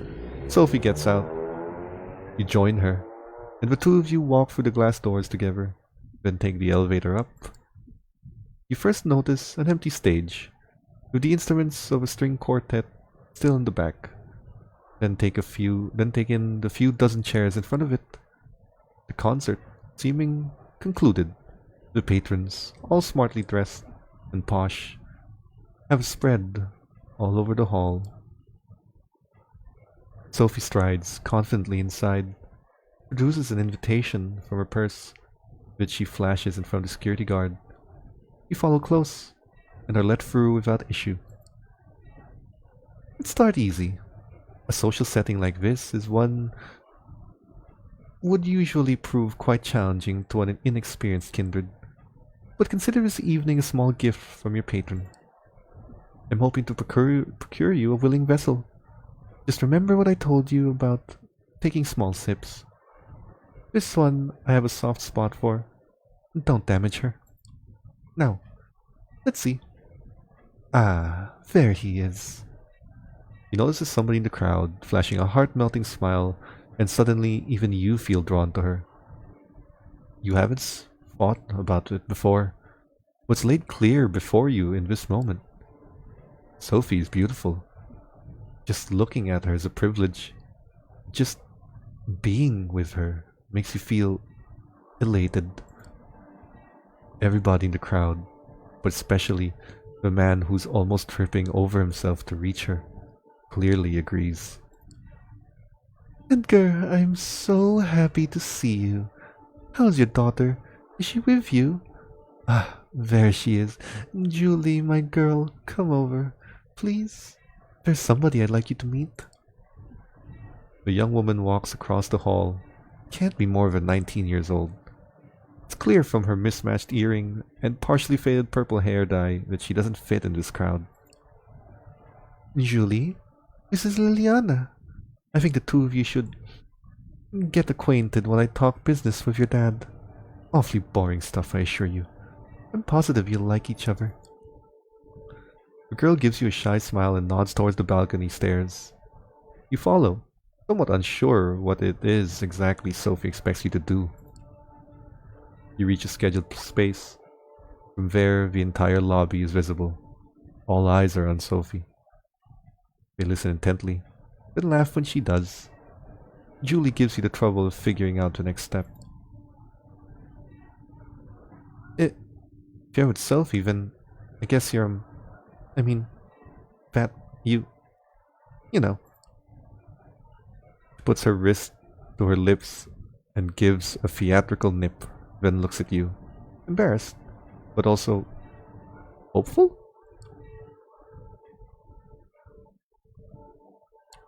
Hey, I'm not sure what you're talking about.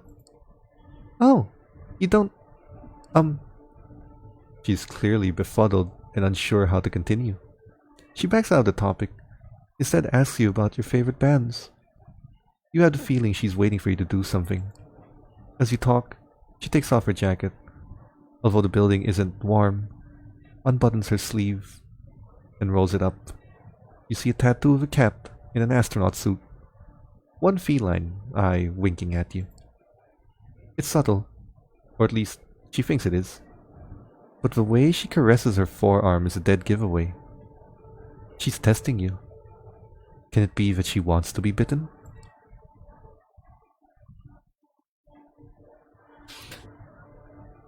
What do you guys think?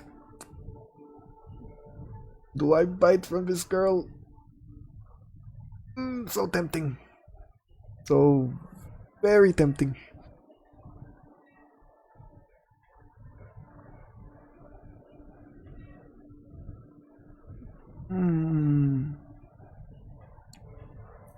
You take her forearm in your hands. A quick look around confirms nobody's watching and no security cameras cover this area. You bite down gently. It's surreal. She's just given you her blood of her own volition. How's that possible? What about the masquerade? You need to ask Sophie. You tear away from her. A brief convulsion shakes you. Her smell. It's her smell. It's not right. The temporary feeling of bliss the girl felt when you bit her is gone in an instant. She's disappointed. Annoyed even. She looks at you, unsure of what's the matter. Come back, please. Just have some more. Just a little bit more. The very thought makes you want to throw up. What little of her blood you've tasted, you shake your head. The girl sniffs, starts crying, wipes her face into her jacket sleeve, and walks down the stairs into the hall. The crowd around Sophie disperses slowly. Looking at her now, only some residual awe hangs in the air. Yes, she's pretty. Maybe even beautiful. Sure, but not your type. What came over you before? You walk over to her. Edgar, dear, it was splendid talking to you, but we do need to get going. Give Julie my best wishes. Come with, Liliana. Gregory's waiting for you out front. It's only in the car that Sophie addresses you. So, how did it go?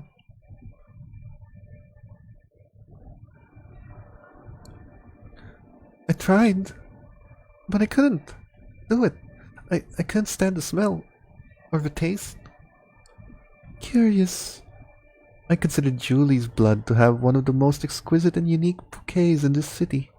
And trust me, I have refined taste. She almost sounds like she's offended. Oh well, If at first you don't succeed, perhaps you need a change of pace. Time for the next stop. Training wheels off. This time, Gregory, Flushing Meadows, please. The driver takes the car over to Williamsburg Bridge. You settle your thoughts. Those people at the hall, they were all entranced. Even I was under your spell. What was that? He smiles with satisfaction. That old trick. Just the blood doing my bidding. We all have our talents. Some of them come from the legacy we inherit from our sire. Others can be learned with experience. I can sway people, or make them fear me. I see more of the world in greater detail than some kindred. I can will my body to move with unparalleled precision and grace, and more. All of these skills make me who I am. They also help me hunt. Okay, so what are my talents? Time will tell. You need to direct them for yourself. When need arrive, experiment. Give different things a try. Follow your instinct and intuition. It will guide the blood. Always keep the masquerade in mind, however. It is all fine if you can disappear in plain sight or command animals with your mind, but save those overt talents for the right time and place. It only takes you half an hour to reach the park at this time of night. Both you and Sophie leave the car, with Gregory left behind. Again, to find a parking spot, keep an eye on the car. Sophie seems deep in thought. She takes in the surrounding with a dreamy gaze. The sky is surprisingly clear tonight. The stars just barely visible in the polluted aura of the city. I feel like having a snack myself.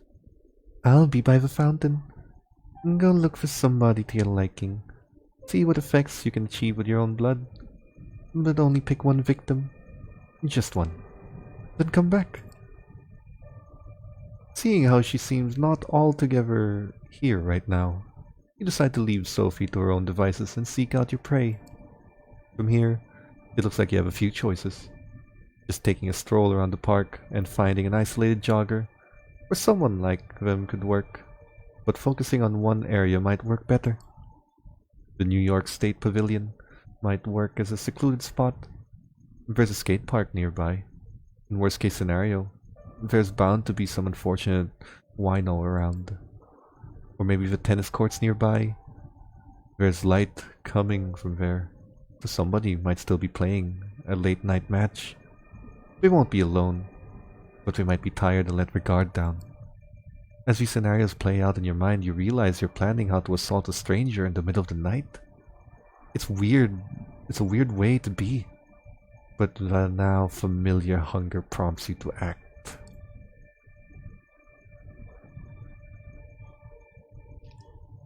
Try finding a victim in the park. You start walking. The park's many avenues must hold a good spot or two for a predator like yourself. You pass 2 soccer fields circle around where the fountain of the planets once awed visitors with its spectacle before coming across as an opportunity.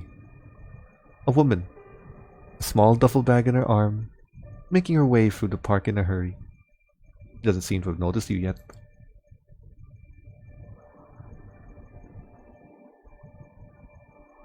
The game's giving me the presence option. I gotta assume I'm supposed to use it.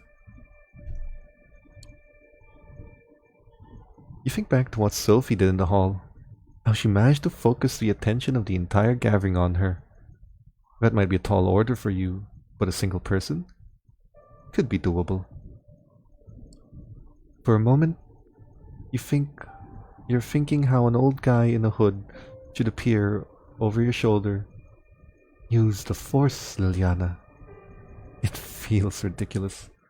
But then, something stirs within you. There's a confidence there. An allure that you might have had before, but one that's increased manifold in this moment. You catch the woman's eye.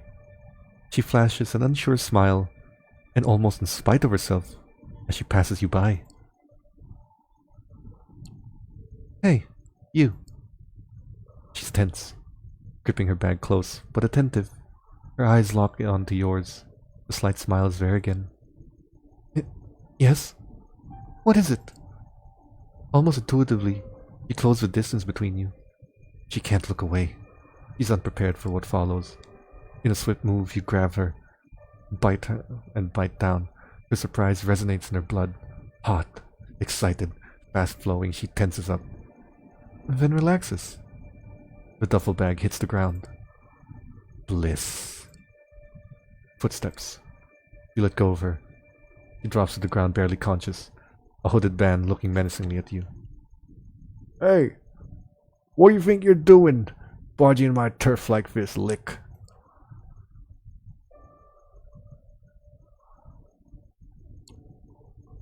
What'd you call me? A lick?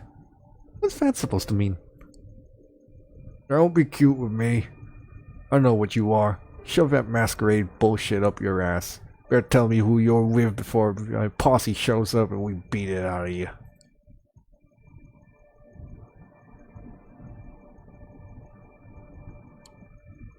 I came here with Sophie Langley. She's my patron. Doesn't ring a bell. Sounds fancy though. He licks his lips, exposing his fangs and looking at you voraciously. A nervous tick? Or an attempt at intimidation? I wonder, what would Callahan do to you if I brought you in, huh? Break your shins? Leave you to be kissed by the sun? Oh, concrete shoes. Maybe he's old school like that. Enough's enough. You won't be intimidated by this asshole. Leave. Now. His countenance changes. A cruel beast one moment. A humble pup the next. He walks away, just like that. How'd you do it? Not wishing to tempt fate any further, you return to the ionosphere, looking back over your shoulder to make sure you're not being followed. Two figures are visibly near the sculpture.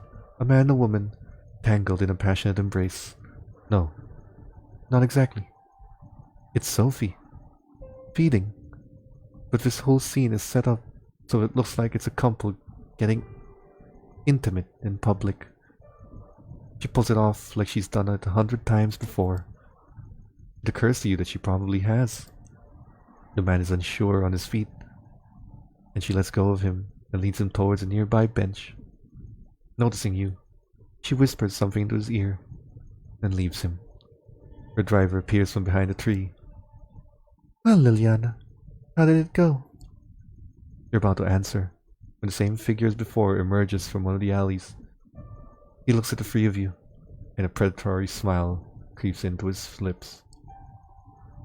You're screwed, dumb fuck. You think you can mess with my head like that and get away with it? Think you'll be safe with your friends? Well, I got friends too. He makes a motion to shout. Two things happen almost at the same time. First, that feeling of warmth and beauty emanating from Sophie flares up again, entrancing both you and the hooded thug. His shout comes out as a weak, confused squeak. Second, Gregory pulls out a wooden stake from his holster under his jacket and slams it into the thug's chest. Just like that, in a few seconds, the posturing vampire is down and on the ground paralyzed. I see you've made a friend, Liana. Curious choice of company, I would say. Who is he?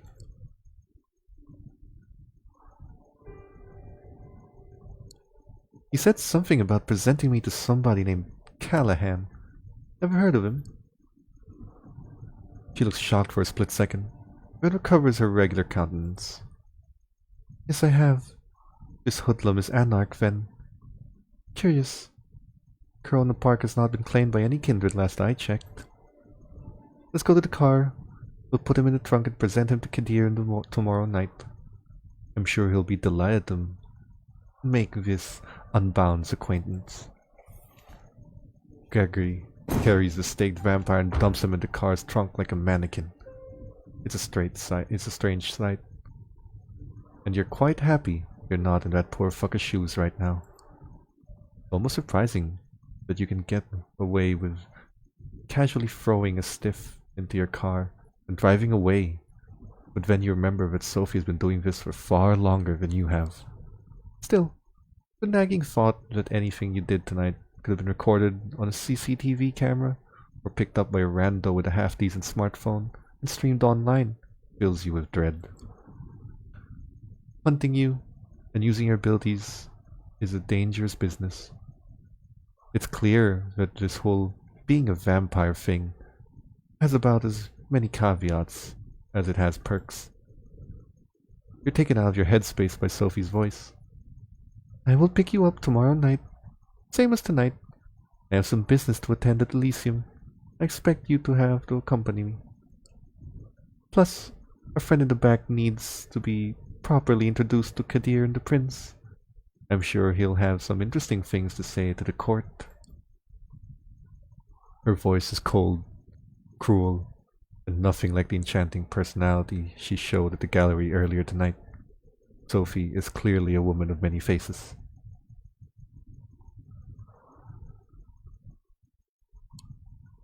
Oh yeah, I can imagine.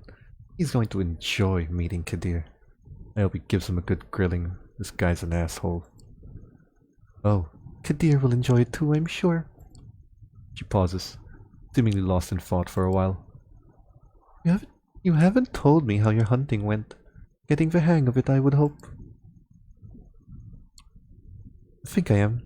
Yeah, I'll cope. I'm glad. Doesn't question you further. She seems distracted, not all there. Her thoughts drift, and the car remains silent until you reach your apartment. We will pick you up tomorrow morning. Good night. Just like that, without any further courtesy, Sophie leaves, driven to her apartment by Gregory, with a body in the trunk, right in the middle of Manhattan. Did you cross paths with situations like these in the past, unknowingly? What other secrets did you pass on the streets without knowing their true nature? Your haven is just as you left it hours ago. Although the sun won't come up for some time, you feel tired. You learned something about yourself today, and it'll take time to process. You're not in the mood for television, and the few books on the shelves in the apartment are either in languages you don't speak or sound like a boring read. Nothing left to do but rest. You settle in the back room, lock the door. A moment of hesitation, but then a decision. This time, you turn the light off. You think back to Julie. How many people in this city know about vampiric society? How many are willing accomplices in sustaining it? And the thug you met in the park, if he's not Camarilla, then what is he? Are there independent vampires? How does that work? More questions you begin wondering if there's ever going to be a night when you can start crossing them off the list instead of adding to it. You close your eyes. You sink into the now familiar void of nothingness. It greets you with open arms like an old friend.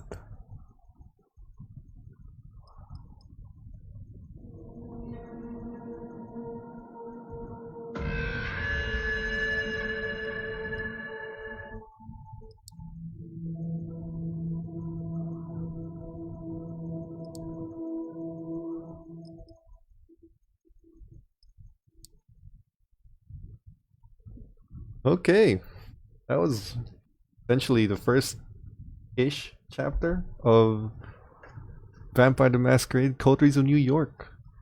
I'm probably going to continue this game, probably going to keep doing it the same format, creating it like a visual novel and just reading it out for everyone. So, if you're interested, help us in our channel, like us on Facebook, subscribe on YouTube, and see you next time I do this, I suppose.